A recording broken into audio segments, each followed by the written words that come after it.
Everyone has at least one good story. What's yours? Background: my dad is a drama queen and has tons of stories like this one. He's Norwegian and spent his first year of college at University of Windsor. There was some initial confusion on his part when it came to enrolling in courses, so he ended up not getting into any of the ones that he needed for his major. He went to the registrar to complain about this and was promptly told that he could blame himself. And tough shit. Basically, my dad, having always been a clever jerk, decided to give CBC a call. CBC sent a reporter and a camera guy to my dad's dorm, and they proceeded to follow my dad around on campus. It was a rainy day and the story looked like this. A hopeful Norwegian boy came all the way to Canada to go to college, but didn't get to enroll in any of the courses he wanted. Here he is, sad and alone, standing alone in the rain on campus at U of Windsor. So the next morning, my dad wakes up and immediately turns on the TV to see if his story is on the local news. They had told him they weren't sure whether it would be or not. To his disappointment, his story is not featured. So he walks into the kitchen to make breakfast, TV still on in the background. As the local news finish, the national news broadcast starts. Turns out, my dad was the top story in all of Canada that day. He was immediately contacted by the dean of the university, who apologized frantically and ensured my dad that he could enroll in whatever courses he desired. One time my younger brother was vacuuming the house and came across a large huntsman spider. Instead of trapping it, or killing it, or telling literally anyone else in the house, he decided to just suck it up in the vacuum and be done with it. He left the vacuum with the bag still inside in the laundry while we went on holiday for a couple of weeks. We returned to the house infested with tiny spiders. We started killing them. They started getting bigger. Eventually we had to have the house fumigated. For added horror, feel free to Google image search Australian huntsman and keep in mind a full-sized one of those bad boys can be as big as your hand. Edit. People commenting that they're brothers because they eat bugs and aren't venomous enough to kill you. They're also giant hairy beasts that stick to your skin. If they land on you and run faster than my dog, you'll need Jesus. Was asked to dress as a whale mascot for a parade. Rode on the bumper of an ancient fire truck on the hottest day of the year. Some combination of co and heat caused me to begin projectile vomiting within the costume. Then I passed out. Luckily I had my flipper secured enough to keep me on the truck. Last thing I heard was "Mommy, what's wrong with that whale?" as I began dangling unconscious for the remainder of the route. Came to as they were loading us into a flatbed to get back to our cars. Dad made me ride on trash bags home. 20 plus years ago. I can still smell the moment. When I was 2.5 years old, I left my house and walked for 10 minutes, crossing at least 6 roads before entering a pub. I took a shit in the police car on the ride home. That's nothing. My uncle Gary does that at least twice a year, and he's 56. Classic Gary. I got moved to a team on the 2nd floor. My desk was on the 4th floor. I stopped coming to work. The 4th floor team thought I moved downstairs. The 2nd floor team thought I was still upstairs. I just worked from home instead. For over a year. Former coworker got shot in the head during his time in the army. As they tried to remove the bullet, a tumor was found. This tumor would have killed him within a year. He survived and is alive and kicking. I've got a similar story. While my mom was pregnant with me, my dad dropped a heavy speaker on his head. He got a CAT scan or something to check for bleeds in his brain. They found a brain tumor. If they hadn't caught it so early, it easily could have killed him. But fortunately it was early enough for them to remove it, and he is fine now. Similar. My mother was having heart palpitations. Went into the ER. When they were doing an ultrasound, the tech aimed it wrong and noticed a mass on her kidney that was cancerous. If it wasn't for this guy's incompetence, my mother would be dead. Short version. I came back to the US after living in England for 4 years. My friend failed to meet me at the airport, so I rented a car to drive 50 miles to my home. Confused by the new construction around the airport, I stopped at the first gas station to ask for directions. Me, how do I get to the main road going east? Clark, if you go east, you'll go into the ocean. He pulls out a map and surely enough, I had flown into Charleston, South Carolina, not Charleston, West Virginia.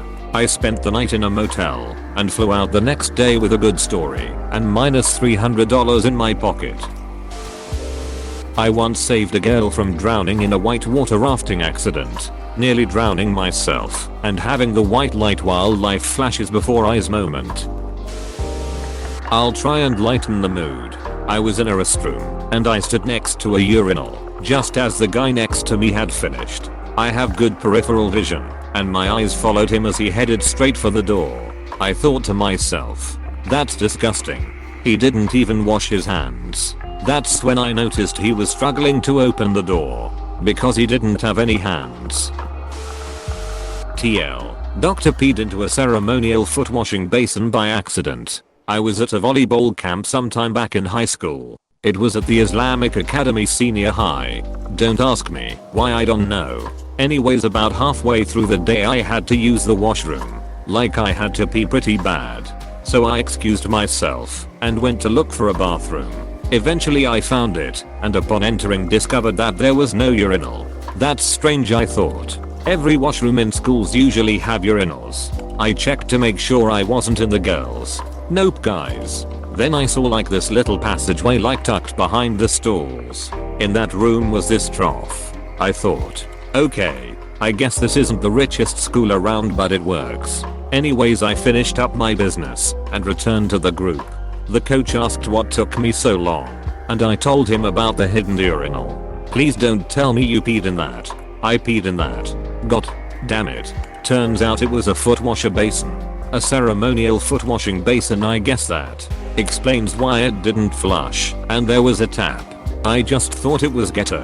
For the rest of the week I was that guy. I was 17 going clubbing with friends who were all 18. I have a somewhat late birthday and 18 is the legal age here in the UK, and was using an ID that looked a bit like me that my brother had found on the floor. I had already had ridiculous amounts to drink and stumbled up to the bouncer and gave him my ID, my actual ID. The confusion on his face made me realize this, so I slurred out the words, "Oh sorry man, wrong one," and proceeded to swap them round. I don't know why I thought that would work. Needless to say, it got confiscated. At least I got a free ride home from the police. Mine is something that happened about a week ago.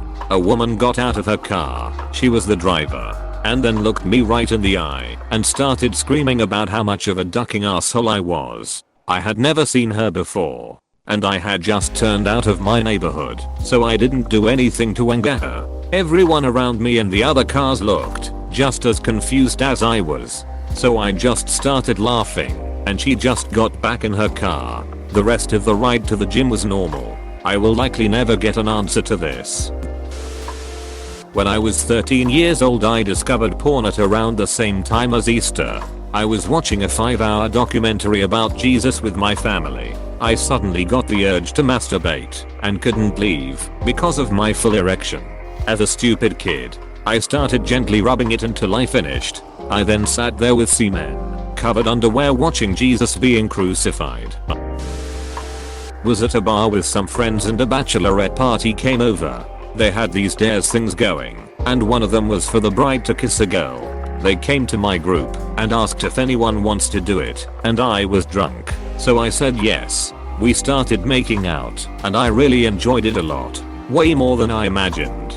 And that's the story of how I realized I'm actually bisexual. I went to a private boarding school and the food was horrible. We had a town trip every week, but it was limited to seats on a small bus, so you had to sign up. If you weren't there when the list came out, you did not get on.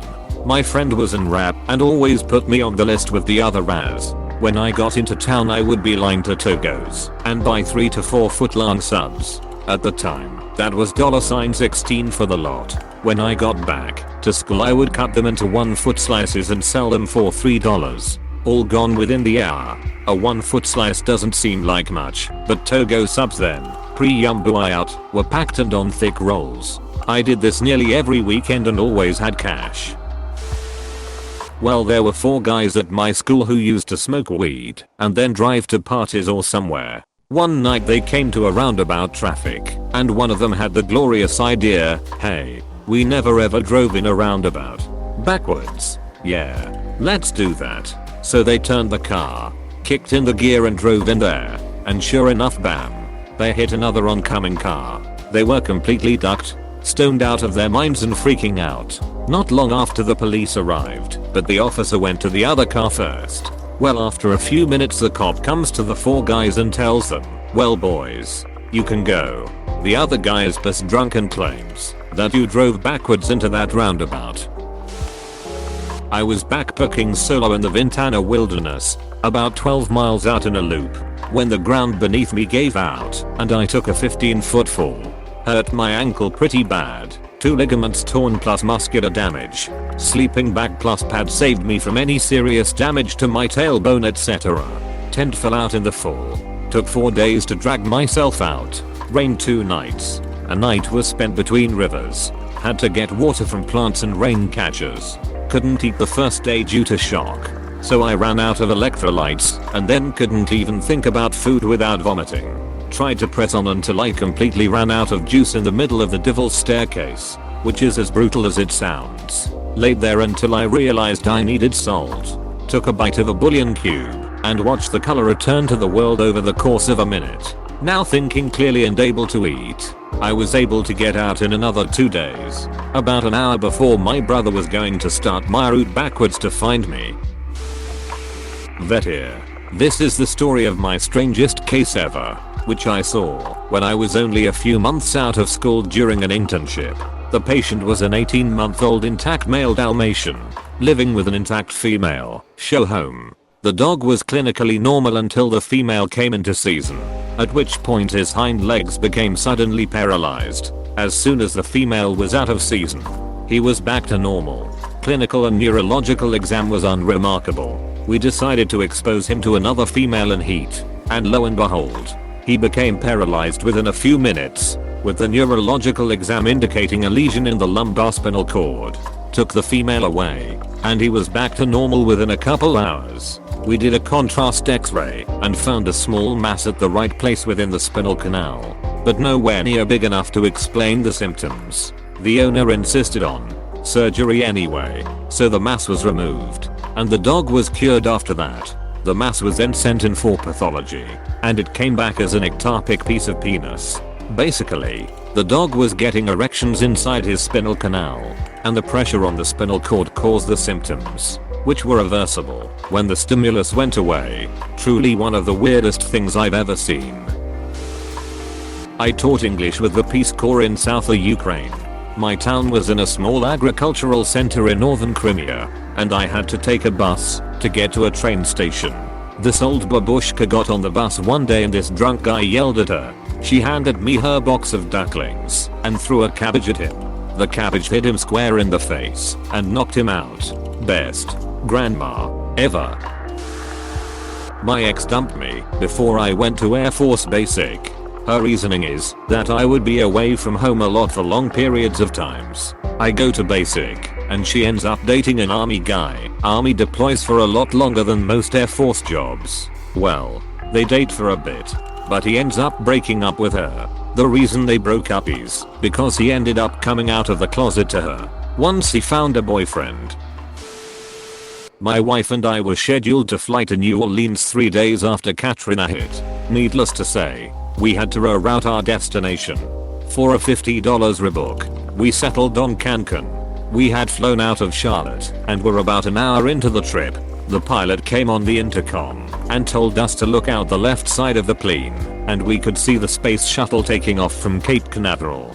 Pretty cool all by itself. 10 minutes later he told us to look out the right side and we were passing over an enormous hurricane. I think it was Rita. Both of those in one flight 10 minutes apart was pretty amazing. Please click subscribe if you enjoyed this video.